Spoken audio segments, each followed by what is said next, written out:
Hola, bienvenidos a un nuevo video. Mi nombre es Diego, pero me pueden decir Yello. Y en esta ocasión, en este video, les voy a explicar uno de los temas fundamentales de la disciplina del derecho mercantil. Les voy a explicar qué es una sociedad mercantil. Esto estoy seguro que lo han visto más de una vez en sus vidas, pero es más, ni siquiera puede que se hayan dado cuenta de qué es.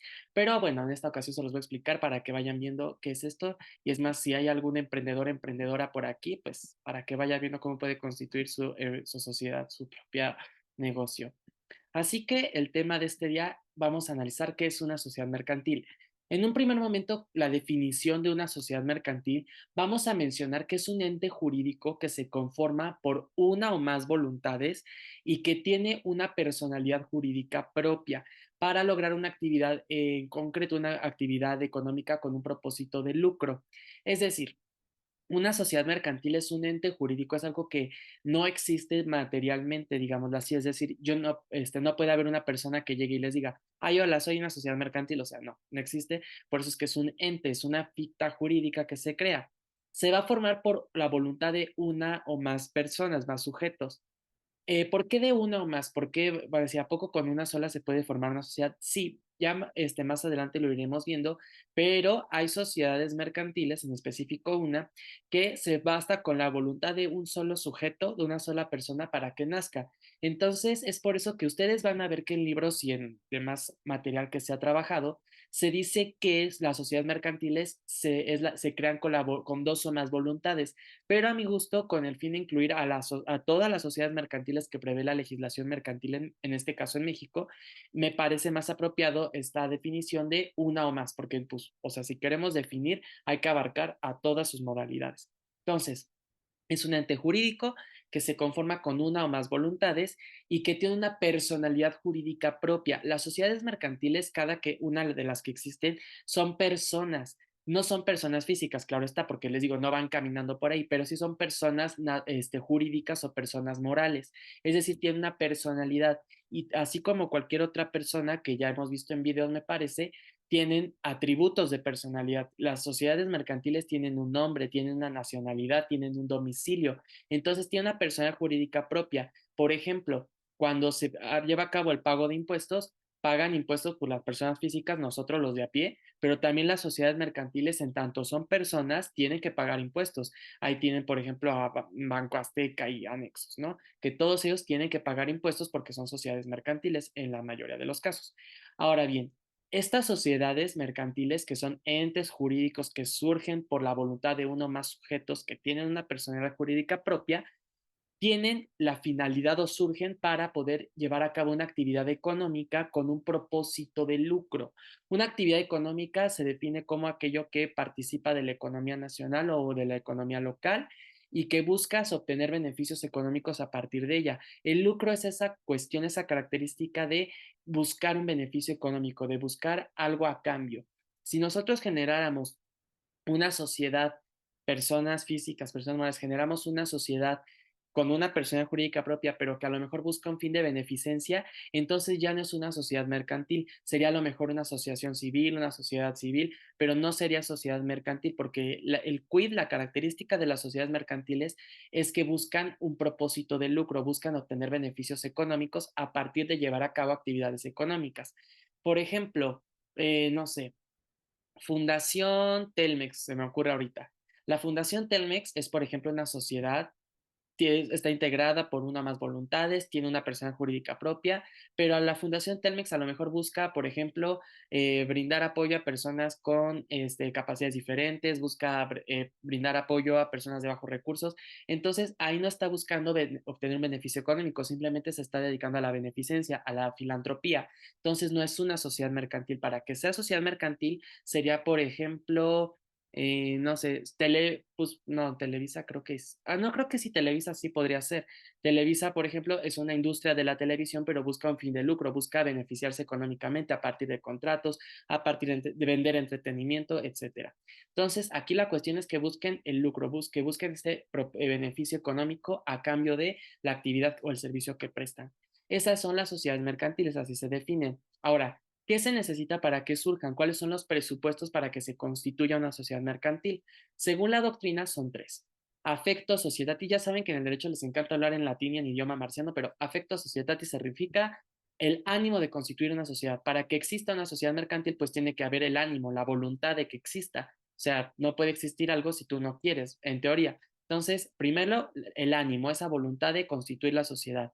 Segundo presupuesto, las aportaciones, que es el capital que va a aportar cada socio. Una sociedad mercantil, ya lo iremos viendo, se conforma por socios o, bueno, en general se le llama socios, que son los actores que van a apoquinar el capital. El capital es con lo que va a operar y con lo que van a hacer la sociedad mercantil. Es, digamos, el patrimonio con el que va a contar en un primer momento.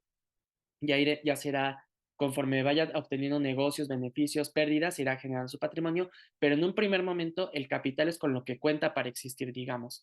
Y ese capital van a ser de los que aporta cada socio. Por ejemplo, Hugo, Paco y Luis, los tres quieren hacer una sociedad para vender cargadores de celular, se me ocurre ahorita. Y entonces los tres dicen, bueno, vamos a llamar la sociedad que se llame cargadores, ¿no? Así que se llame la sociedad. Pero para que exista y pues para que podamos emprender negocio necesitamos dinero. Entonces, entre los tres nos vamos a cooperar. Y ese dinerito, ese montoncito que junten, ese va a ser el capital. Pero en este caso, el capital puede ser de tres tipos. Puede ser dinero, como pues, es lo más común, que Hugo, Paco y Luis cada uno aporte cierta cantidad de dinero. Pueden ser también bienes y derechos que, por ejemplo, Hugo y Paco digan, bueno, nosotros ponemos dinero y tú, Luis, pues pone el inmobiliario, pones la casa, o a lo mejor si, por ejemplo, tú tienes una propiedad, pues tú danos esa propiedad para que ahí sea nuestro centro de operaciones. Entonces puede ser dinero, bienes y derechos, pero también puede ser trabajo. Puede ser que se me ocurre un ejemplo de una sociedad en la que el capital puede ser trabajo, la sociedad es en nombre colectivo. Ahí, por ejemplo, podría ser el caso. Hugo pone dinero, Paco pone el inmueble, pone el edificio y que Luis, él sea el que esté administrando el negocio, el que administre la sociedad. En este caso, su capital va a ser, no es dinero, no es bienes ni derechos, pero sí su trabajo, el estar trabajando, el estar administrando, va a contar como capital. Pero para que el trabajo sea considerado capital, la ley tiene que establecer que se permite. Por ejemplo, las sociedades en nombre colectivo. En una sociedad anónima, por ejemplo, el trabajo no puede ser capital. La propia ley nos va a decir en qué caso el trabajo sí puede ser considerado como un capital, como una aportación para el capital. Entonces, presupuestos de constitución, afecto societatis, el ánimo de constituir la sociedad, aportaciones, que es el capital, que puede ser dinero, bienes y derechos o trabajo, según el caso, y finalmente un fin común, es decir, que el propósito de la sociedad pues sea uno en común de todos los socios y que además cada socio tenga el mismo propósito, que tengan la misma finalidad. Por ejemplo, Hugo, Paco y Liz, pues los tres quieren vender cargadores y los tres quieren hacer dinero a partir de eso, pues entonces ahí está el fin común. Al final del día, las sociedades es precisamente eso, al conjuntar personas para lograr un fin en común, para un fin determinado y pues a prestarse colaboración mutua, ¿no? Ese es el mundo de los negocios. Entonces, esos son los presupuestos de constitución de una sociedad mercantil. Ahora, ¿qué naturaleza jurídica tienen las sociedades mercantiles? Las sociedades mercantiles son personas con calidad de comerciante. Las sociedades mercantiles, perdón, ya les dije, son personas jurídicas, personas morales, pero a la vez también van a ser consideradas comerciantes. Un comerciante es aquel sujeto, aquella persona, sea física o moral, que hace del comercio su actividad cotidiana y que obtiene beneficios a partir de ello. Entonces, las sociedades mercantiles hacen eso. Las sociedades mercantiles se dedican al comercio de una forma habitual, cotidiana, y a partir de eso tienen beneficios. Entonces, las sociedades mercantiles son personas jurídicas morales con calidad de comerciantes.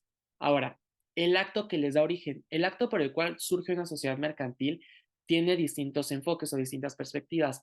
Está en primer lugar la teoría del acto unilateral. Hay doctrinarios, hay estudiosos que dicen que las sociedades mercantiles nacen a partir de un acto unilateral de voluntad, es decir, Hugo, Paco y Luis, cada uno en su voluntad individual, Hugo el mismo, Paco el mismo, Luis el mismo, quiso que sí existiera la sociedad mercantil de cargadores. Entonces, hay doctrinas que dicen, el acto que le da origen a una sociedad mercantil es un acto unilateral porque cada socio de manera voluntaria individual hace que surja el conjunto. Hay otra teoría que es la teoría contractual que dice, no, la sociedad se genera por un contrato. Un contrato, que ahí están los videos en el canal que los pueden ir a ver, un contrato ya les he explicado que es un acuerdo de voluntades. Entonces, hay quienes dicen, no, una sociedad mercantil nace a partir de un acuerdo de voluntades. Hugo y Paco Luis, los tres se pusieron de acuerdo y generaron un contrato que hizo surgir a la sociedad mercantil de cargadores. Y finalmente hay quien dice que, mediante una teoría que es la teoría del acto complejo, que las sociedades mercantiles surgen por voluntades que se fusionan en una sola manifestación individual, perdiendo su individualidad. Es decir, Hugo, Paco y Luis, los tres son individuales, cada uno tiene su voluntad, pero a los tres querer generar una misma sociedad mercantil que sea cargadores y que venda cargadores, entonces la voluntad individual de cada uno se va a fusionar en una sola voluntad que hace surgir a la sociedad mercantil. Digamos que la teoría del acto complejo juntó a la teoría del acto unilateral y a la teoría contractual. Dijo, o sea, si es una sola voluntad, pero es una sola voluntad porque todos los socios pierden su voluntad individual para generar una sola voluntad que hace surgir a la sociedad mercantil. Entonces, digamos, acto unilateral dice no. Las sociedades mercantiles surgen por un acto unilateral, un acto de una voluntad de cada socio. La teoría contractual dice no, todos se ponen en conjunto y en un contrato hacen surgir la sociedad mercantil. Y la teoría del acto complejo junta a esas dos, dice, o sea, las dos tienen razón, dice la teoría del acto complejo. Dice, sí es una sola voluntad porque cada uno de los socios pierde su voluntad individual y hace surgir una sola voluntad. Entonces es como que la que quiso quedar bien con todos, esa teoría del acto complejo. Pero bueno, eso es desde la perspectiva que ustedes lo quieran tomar. No hay una sola, pero estas son las que actualmente, y de seguro hay más todavía ya, existen para entender al acto que le da origen a una sociedad mercantil. Pero sí o sí la naturaleza jurídica de una sociedad mercantil es la de ser persona jurídica moral con una calidad de comerciante. Ahora, ¿cómo se clasifican las sociedades mercantiles? Primero, sociedades de personas. Para saber qué tipos de sociedades son sociedades de personas, hay que preguntarnos o nos interesa saber quiénes son los socios. ¿Por qué nos interesa saber quiénes son los socios? Porque la responsabilidad en las sociedades de personas es solidaria, subsidiaria e ilimitada. Es decir, si es una sociedad de personas, Hugo y Paco y Luis, la responsabilidad entre ellos es solidaria, subsidiaria y limitada, es decir, los tres van a responder con todo su patrimonio y en conjunto. Si, por ejemplo, Hugo se metió en un problema y ahora tiene una deuda, los acreedores, las personas a quienes Hugo les debe, perdón, se pueden cobrar con el patrimonio de Hugo, pero también con el de Paco, pero también con el de Luis, porque ahí es solidaria entre los tres, entre todos nos apoyamos y de manera ilimitada hasta donde tope tu patrimonio y hasta donde dé. Entonces, en las sociedades que son sociedades de personas, nos interesa saber quiénes son los socios, porque ante cualquier cuestión de la sociedad mercantil, deudas, obligaciones, con quienes nos vamos a ir o con quienes nos vamos a ir a cobrar es con los socios, porque la responsabilidad es solidaria, subsidiaria y limitada. Ahora, las sociedades que son sociedades de personas se constituyen en razón social, es decir, sus propios nombres. Por ejemplo, las sociedades en nombre colectivo son sociedades de personas. Ahí la responsabilidad de los socios es solidaria, subsidiaria y limitada. Hasta nos vamos a cobrar con todos los socios, con todo su patrimonio hasta donde tope, y todos ellos tienen una razón social. Esas son las sociedades de personas. Sociedades de capitales. Aquí lo que nos interesa saber es cuánto es el capital social. No nos interesa saber quiénes son los socios, nos interesa saber cuánto capital tiene la sociedad, porque la responsabilidad es limitada. La diferencia entre una responsabilidad solidaria, subsidiaria y limitada y una responsabilidad limitada es que la primera, la responsabilidad solidaria, bla, bla, bla, en esta responsabilidad, los acreedores, las personas a quienes se les debe o con quienes hay obligaciones no pagadas, se pueden cobrar con todos los socios, con todo su patrimonio y hasta donde tope. Es decir, nos vamos contra todos y contra todo. Mientras que la responsabilidad limitada es nos vamos contra lo que tenga la sociedad de capital y hasta ahí. No nos vamos ni contra los socios ni contra el patrimonio de los socios, únicamente con lo que tenga la sociedad. Y si con lo que tiene la sociedad no se alcanzan a cubrir las deudas, no se alcanza a pagar todas las obligaciones, pues ya ni modo. ¿Por qué? Porque la responsabilidad es limitada únicamente con lo que tengas de capital. Entonces, las sociedades de capitales, por eso nos interesa saber cuál es el capital de la empresa, de la sociedad mercantil, porque es con eso con lo que nos vamos a cobrar. Contra eso es contra lo que nos vamos a ir, no contra los socios. Las sociedades de capitales se constituyen con una denominación social, que es un nombre diferente al de los socios. por ejemplo, Televisa, etcétera. Y un ejemplo de las sociedades de capitales son las sociedades anónimas, las famosas SA. Casi todas las sociedades mercantiles que hay, la verdad, muchísimas, son sociedades anónimas, porque pues, son las que tienen más, a mi gusto, conforme a lo que hay en la ley, son las más bondadosas y pues porque además su responsabilidad es limitada. En este caso, si Televisa, por ejemplo, llegara a tener deudas, llegara a verse consumida en su administración por las deudas, los acreedores, las personas a quienes Televisa les debe, se van a ir contra el capital de Televisa, pero hasta ahí. En este caso no se van a ir contra Emilio Azcárraga ni con su patrimonio porque es una responsabilidad limitada. Ahora, sociedades mixtas. Las sociedades mixtas nos interesa conocer quiénes son los socios, pero también nos interesa saber cuál es el capital, cuál es el importe del capital y pueden tener razón y denominación social y hay un límite, pero puede haber responsabilidad mayor. Es decir, las sociedades mixtas, si hay una responsabilidad limitada, pero esta responsabilidad limitada puede incrementarse. Ejemplo, vas a llegar hasta el monto del capital, pero también puedes llegar hasta el patrimonio de uno de los socios. Es decir, si hay un límite en la responsabilidad, pero ese límite se puede modificar. No es como en la sociedad de capitales donde la responsabilidad es limitada y hasta ahí, con lo que tenga la sociedad. En las sociedades mixtas es, si hay un límite, pero ese límite se puede haber modificado. Entonces, sociedades mixtas nos interesa saber quiénes son los socios, cuál es el capital, puede tener razón o denominación social y aquí sí hay límite, pero se puede modificar. Por eso nos interesa saber cuál es el capital, pero también quiénes son los socios, porque pues, se puede modificar el límite. Entonces, esta es la clasificación de las sociedades mercantiles, de personas, de capitales y mixtas.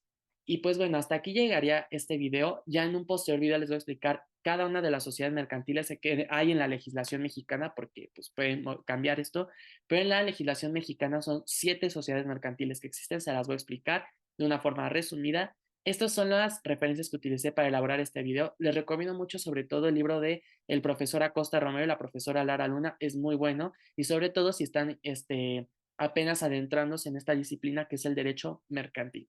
Y bueno, sin más por el momento, hasta aquí llegará este video. Espero que sea de mucha utilidad para ustedes. Cuídense mucho, que tengan una muy bonita semana y nos vemos en una siguiente ocasión. Hasta la próxima.